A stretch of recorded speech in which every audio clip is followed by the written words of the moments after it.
Hi everyone, we are here again to have another Q&A, and this time we have a lender. We're going to be talking about FHA loans, conventional loans, anything you need to know about down payment assistance and ITIN.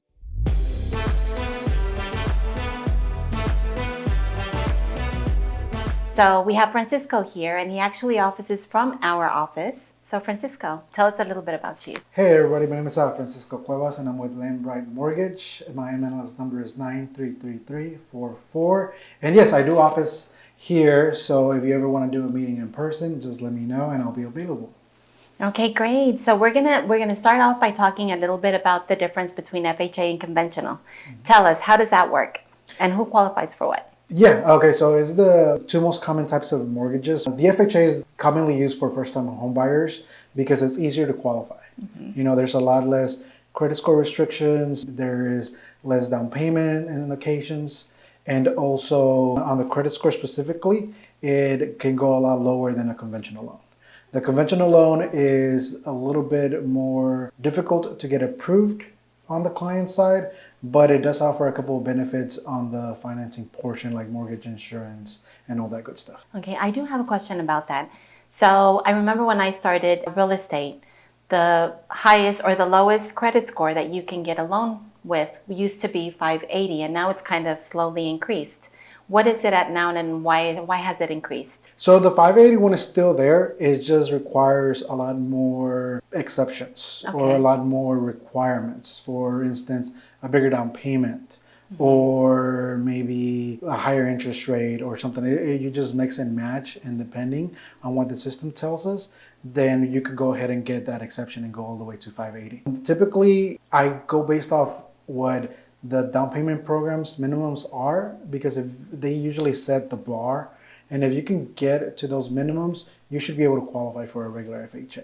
Okay, great. And what are those minimums? Like, what is the minimum credit score for a down payment assistance program? So for the most common ones, it's about 620. Okay. So if you can have a credit score of 620, you should be able to find a down payment program that can help you out. Okay. Well, tell us a little bit about the down payment programs, because I know there's a lot of them, and I've got a couple questions after that. Perfect. Okay, so my favorite right now, it's new, and it's from Seth. It's a nonprofit organization based here out of Houston, and they operate here in the southeast part of Texas, but you can use this program in the whole Texas. And what that does, it helps you with up to 5% of the loan amount to get as down payment assistance and closing cost. So it can cover the whole down payment and a little bit of the closing cost. Oh, wow. Okay. Who qualifies for that? Like, is there certain restrictions more than the regular? This one's special because no, it goes by FHA guidelines or conventional Fannie or Freddie guidelines. So as long as you qualify for that loan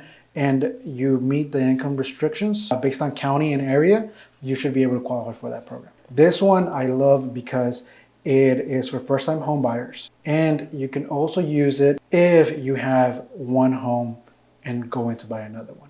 So you technically don't have to be a first-time home buyer. Okay, that's awesome. What other programs do you have? Everybody's favorite is T-Shack. That one's also a nice and easy one to qualify for. It works about the same way, and it's used a little bit more in different counties because it's a bigger organization. Okay. That one is almost the same. The only thing, it does have more income restrictions. So depending on the area and the county, it's going to determine if you qualify. So if you make income certain levels, then you might not qualify. And it's also depending on family size. So for 1 to 2, there's a certain income bracket. For 1 to 4 people in the family, then it goes up a little bit more. Okay, awesome. Now, is that part of the Heroes Down? Yes. So what they do is they give additional discounts. So all these programs do have fees, and most of the fees will, you can use those funds to cover those. Okay. For Heroes, which are first responders, they'll get a discount on those fees. Okay, wow. So tell me about and all of these loans include the PMI. So for FHA, the reason why it's a little bit easier to qualify for it is because it has what's called upfront mortgage insurance, and that gets added to the loan. So typically the minimum down payment is 3.5% of the purchase price. Then what you're going to get is that upfront mortgage insurance is going to be added to that loan amount. So let's say your loan amount had to come out to 200. That fee of mortgage insurance will be added to that amount. So it'll be 203 and some change, depending on the actual loan amount. And then the mortgage insurance, the good thing about FHA and why a lot of people use it is because the monthly mortgage insurance rate is same for everybody. Okay. If you have a 620 credit score or if you have an 800 credit score, that mortgage insurance rate is going to be the same. The same. Yeah, and then just based off the loan amount. So that monthly payment is equal to everybody. Now on conventional, that mortgage rate for the insurance is going to change depending on your credit score. So that's where the better credit score you have, the lower that mortgage insurance is going to be. That's why typically more people on the second time buying a home, they've already established credit and all, they're already good on their loan profile, they'll, go towards conventional. Now, if there's somebody buying a home, usually they are not knowing how much credit score they need and all that good stuff because they haven't done it before. So doing so, they might have like a 640 credit score and FHA may benefit them more because of that monthly amount. Payment. Okay. And conventional, I know that once 20% off has been paid from the loan, they don't have to have that PMI. Is that correct? Correct, yes. So that's another benefit of conventional. Okay. If you're not going to refinance, then you're going to stay in that house until you reach that 80% equity. That mortgage insurance, you can request to have it taken off. Wow. Yeah, okay. So that's another benefit. For FHA, no, it's there for the life of the loan. So if you average 30-year loan, you don't refinance out of FHA, you're paying that additional insurance for 30 years. Okay, wow. Is there any additional programs of down payment that you are suggesting? So everybody talks about free money. The government's giving out money everywhere. There are a lot of organizations, local and statewide. The bigger ones, the statewide, the ones we mentioned earlier, typically work that way. The more local ones might get you a lot more funds. Harris County and the city of Houston have one that can range from $25,000 up to $45,000. And then you have other ones that are with other nonprofit organizations, like example, Lyft with Avenue CDC. They have $15,000 available, and that one's almost like a raffle, and it comes and goes. So depending if they have funding or not. The city of Houston and Harris County, they usually do have funding from the city or from the county, so those are available. Okay. So I do know that for those programs, you've got to get on a waiting list. You have to be very low income to qualify. You have to have a good credit score. You also have to get interviewed. Is that correct? They have like a little interview process. And it usually takes about 6 months to get approved. Yes. Right? So for those programs, because you are getting a little bit more assistance, there are a lot of requirements. So you're going to get approved both on their end and on the loan side by me, the lender, right? Yeah, they have additional requirements, additional paperwork, and it's not the same as getting a normal loan. Think about that as getting that separate loan and then getting a second loan with us. So would it be something that you can help out with? Do they have to do, because I know that once they go on that interview, they also have their own lenders there. If they want to use you, how do they go about using you? I don't think they're called lenders, but they're counselors. Counselors? And they do assist you throughout the process the same way that I do, which is getting all the paperwork in order, and they give you a list of what you need and also just a guide throughout the whole process. So as long as you follow that checklist, and then we do that as well. We help you out through the whole process. So we know what they need and we work together. So me, you, and the counselor are going to work together to get all of those documents ready for y'all and submit them. And whether even they will send us documents if we need them, and we send them documents if they need them. Okay, good. The 100% financing. Do Yes. you still have that? Yes. So that one comes and goes as well. There's a lot of organizations out there that help you out. Now, if you think about it, with the down payment programs like TSHAC and SETH, that comes out to be 100% financing because they'll cover your down payment. So some people say that's 100% financing. Now, there's other loans where it is fully 100% financed, where you don't have to do an additional program or go through an organization or anything like that. But those are available as well. Okay. Through you? I currently don't have one. Uh-huh. I know that smaller community banks do offer them. Off the top of my head, I know that Cadence Bank has one. The South Trust Bank has a couple of them where they're 0-1, and it works the same way typically. Okay. So I do know for teachers, whatever credit union their school uses, they do the 100% financing because I just got a buyer approved for one. So, okay. Sounds good. Let's talk about ITIN because I know it's a very common topic right now. There's a lot of ITINs out there that are now getting loans. They can benefit from receiving a loan regardless of them not having a status here in the US. So let's talk about that because I know they're a little bit more difficult. And in particular, there's a program right now, 3.5%, that can be offered to them. But tell us what the risks and the difference are between a regular loan and that one.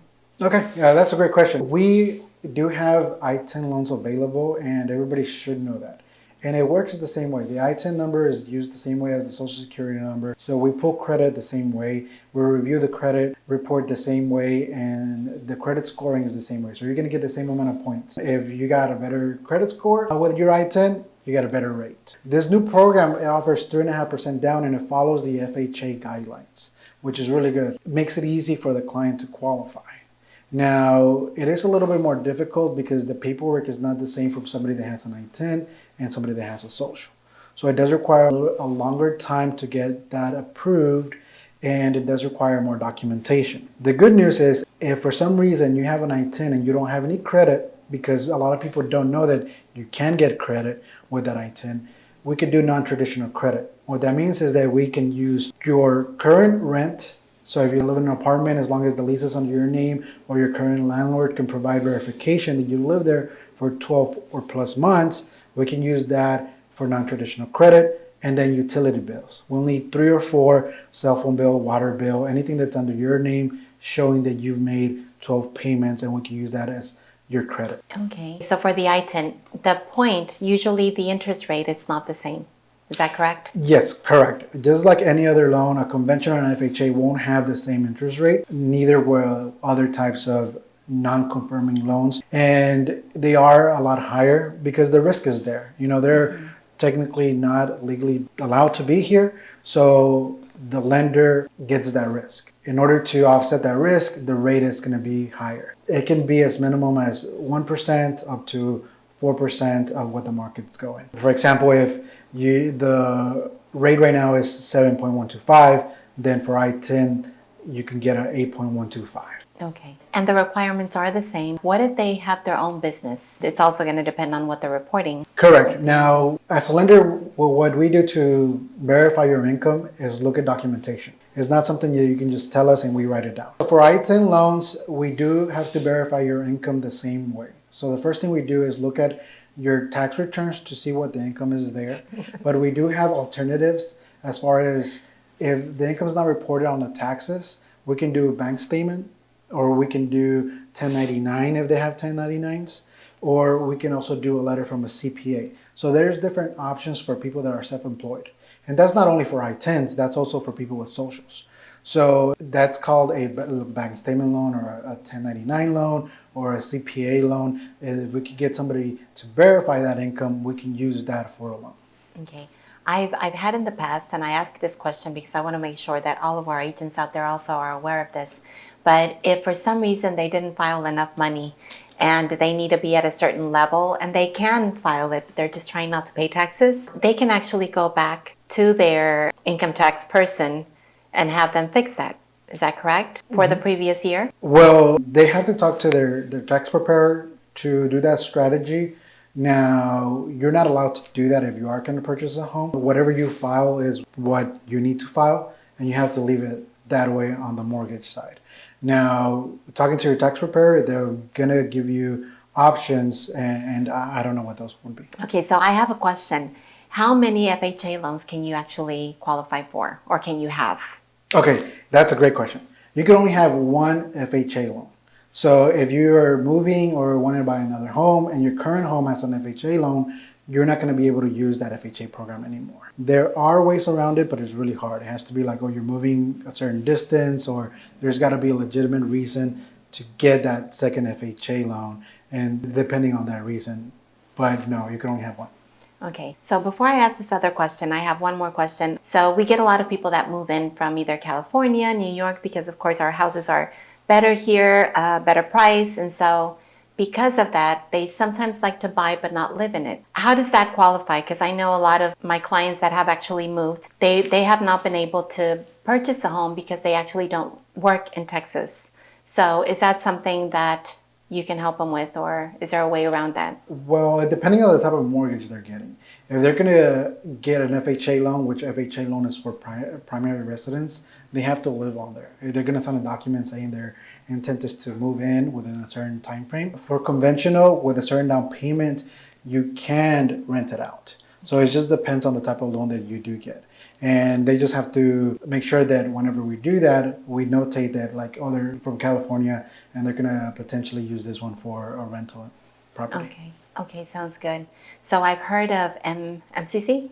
Yes, MCC. MCC. Okay, so MCC is something that is missed by a lot of lenders. And what it is a tax credit, right? It's not a deduction, it's an actual credit. And you get this when you purchase a home. A lot of the down payment programs have it. So like if you do Seth, you're going to see that on their website at any time, and they're going to talk about it as well whenever you do their first time homebuyer class. Any other entity will offer that, and it's really, really good to have. This one is for first time homebuyers. So you cannot have owned a home in the past 3 years to be considered a first time homebuyer. What this MCC does is at the end of the year, you're going to get a letter, kind of like a W-2. And you take this to your tax preparer, and then you're going to get a credit based on the interest that you've paid on your mortgage, right? It's not a deduction, it's additional money that you're going to get. So that's the key there. You know, it's not like the ones that they calculate on the tax return. And if you're doing like TurboTax, you're doing it on your own, there's a space they'll ask you, and then you just pull it out. Anytime somebody does MCC with me, I remind them at the beginning of the year, it's like, hey, you're going to get this letter, make sure you send it to your tax preparer. And if your tax preparer doesn't ask, then you don't have a good tax preparer and you need to find somebody else that does know how to do an MCC. That is true. You can do that also with your car. And student loans. Yeah, you can do that also. You get a letter every year. But anyways, thank you. That was really good. That was very good information. How can we as agents help you get ready for a client? That's a good question. I think for an agent is having the knowledge of those programs. So attending the classes that those entities, organizations offer, like SETH, TSHAC, the City of Houston, they're always having seminars on them, and the agents need to attend the same way that the buyers need to attend. That way they know what they're telling the clients, because the clients are going to ask them, right? They're going to come back and ask. Yes, that is yes. True. And knowing like how long it's going to take for those additional programs, so they're going to go that route. And knowing the difference between FHA and conventional, because even though that I'm available by text, by phone all the time, I might be in a meeting or something, and then they'll kind of come right back to you, and they're going to ask you the same question. And you need to kind of know how to answer that, or at least guide them on where to find that answer. So if y'all have never attended, I've actually attended. When I first started real estate, I'm like, I want to know what my clients are taking, right? I want to know what kind of class they're taking. And in the class, they actually teach them that they need to pick their own realtor. And they talk about that quite a bit. So y'all need to know what it is that they are expecting from you, so that, you know, you can actually go back and say, oh yeah, that's very true, and not be surprised when they come back and tell you, this is what they told us, right? Also, another thing that I highly suggest is try to have that confidence with your client. Have them trust you so that they're telling you the truth. Because if they're telling you, yeah, we have good credit score, yes, you know, we can get all the information and whatnot. When you send them to Francisco and they're not filling out the application, then you as agent might get frustrated. And it's not because Francisco is not pushing them, but it's because they have no information, first of all. So they're probably lying, they're probably being sneaky, and they just want you to get them some kind of loan approval because they think that's what we do, right?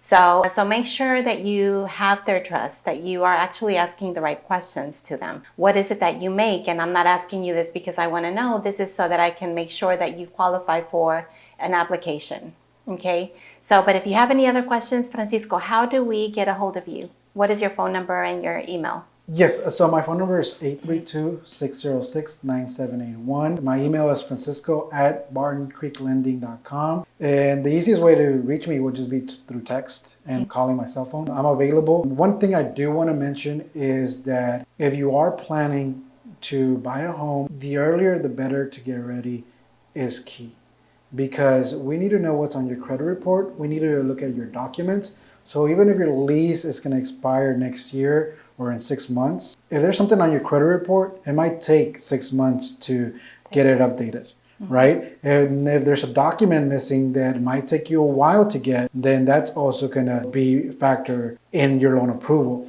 So you need to start, even if it's 1 year from now, let's say your credit score right now is at 680. That's not bad, right? But if we can get it to 780 and you get a better interest rate, less mortgage insurance, and more programs available for you, let's do that. Let's start working right now. Regardless, you're still going to get a better credit score. Who doesn't want a better credit score? Yeah, most definitely. Most definitely. Francisco, thank you so much for coming. And you guys know where he's at. He's here at the office. So give him a shout and give him a call and ask him any questions you have. Thank you, and I will see you next time at our next Q&A. Thanks. Bye.